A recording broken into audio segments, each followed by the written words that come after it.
अस्सलाम वालेकुम एवरीवन, मैं हूं शेफ़ मारिया और आज मैं आप लोगों के लिए बहुत ही मज़ेदार सी कड़क चाय की रेसिपी लेकर आई हूं।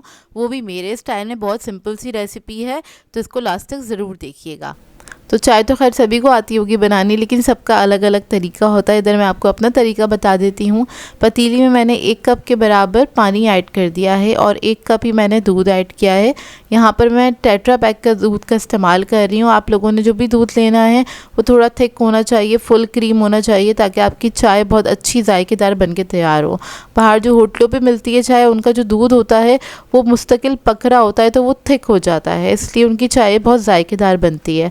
अब इसके अंदर मैंने चीनी ऐड करी है, मैंने ना 1/2 टेबल स्पून के बराबर। आप लोग हस्बे जायका ऐड कर सकते हैं।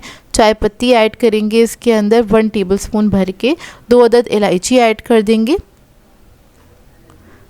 अब जैसे ही इसके अंदर हल्का हल्का सा बबल आना स्टार्ट हुआ था, तब मैंने ऐड करी। ठंडे में नहीं ऐड करना है आपने चाय पत्ती और चीनी वगैरह। ये आपने जब थोड़ा सा गर्म हो जाइए, थोड़े थोड़े से बबल्स आने लगे, तब आपने ऐड करना है। उसके बाद इसको आपने फेंटना स्टार्ट करना है इस तरह से। किसी भी चमचे की मदद से आप इस तरह से फेंट सकते हैं। ये जो डोई होती है, डोई कहते हैं इसको, आप लोग क्या कहते हैं मुझे कमेंट करके ज़रूर बताइएगा। और इसको आपने इस तरह से फेंट लेना है।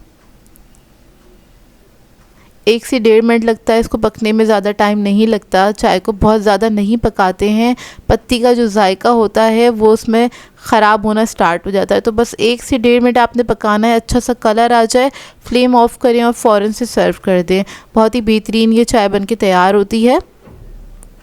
चाय भी हमारी रेडी हो गई है। और चाय पराठे का जो कॉम्बिनेशन होता है सुबह नाश्ते में, बेहतरीन लगता है।